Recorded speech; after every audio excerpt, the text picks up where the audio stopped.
Good afternoon. Welcome to Jim Munley's World of Weather. Clicked on to long range weather forecast discussion for February 16th to March 1st. February 16th to the 20th, the flow remains unchanged. We still have our ridge here of the East Pacific. We have above normal heights here in the east, and we have a trough here with below normal heights across the high latitudes into the northern U.S. So the pattern remains good, the same. Now, during this forecast period, we'll have a Pacific system moving into the northwest, and this will bring rain and mountain snows from the northwest into the northern and central Rockies early next week. You're looking at it right here. And then we have an upper low that will track across southern U.S. with rain and snow forecast across the southern Rockies and the plains. So we'll look at that system. This is GFS, and then we see our upper low system. Oops.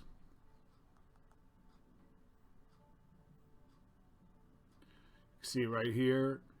And that would be bringing that precipitation. Now, there is a potential for wintry precipitation in the northern plains through the northeast.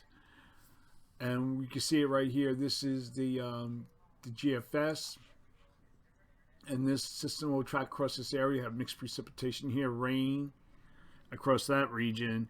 And there still remains a threat for heavy rainfall here across southern U.S. You can see it right here. Across the area, this is GFS, that's the European, that's the GFS. GFS is a little slower with the precipitation and weaker. And there's a tendency for the models are at odds showing the precipitation. One model shows it a lot, and it depends on the upper atmosphere what happens during them, but we have time to look at that. Okay, February 21st to 25th.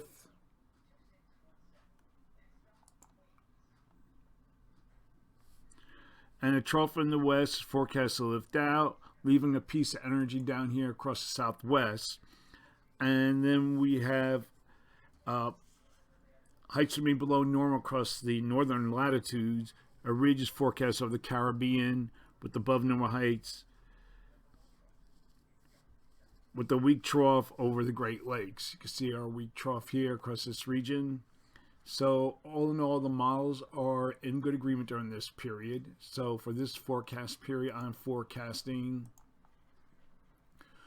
above normal temperatures here. And for this region, and I'm forecasting anomalies of 4 to 6 degrees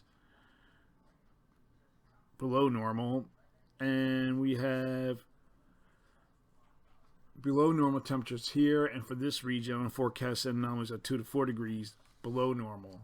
For precipitation, forecasting, I am forecasting below normal precipitation here.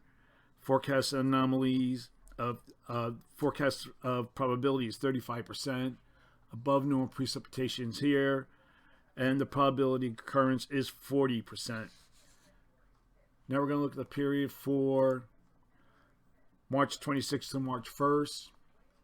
Now, the models are not in good agreement during this period. We're going to show you this. This is the GFS. Has a trough in the southwest.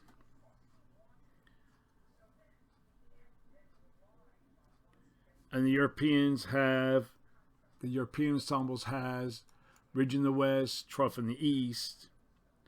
GFS has a trough in the southwest. And the NFESS depicts a flatter flow with near to above normal heights across the region. Also, all the models have a trough here over the Bering Sea and a ridge over the Eastern Pacific. We can take a quick look at the European ensembles for the temperature forecast. This is the temperature forecast. And then we'll look at the European ensembles for the heights anomalies. So for this forecast period, I am forecasting Oops.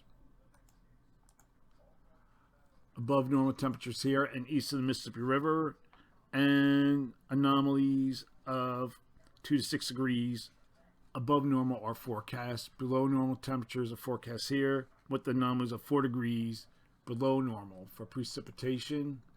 Calling for below normal precipitation here. Probability of occurrence is 40%. Then we have above normal precipitation here. Probability of occurrence is 40%. That's the long range weather forecast discussion for February 16th to March 1st. Thanks for coming to Jim Only's World of Weather, and have a good day.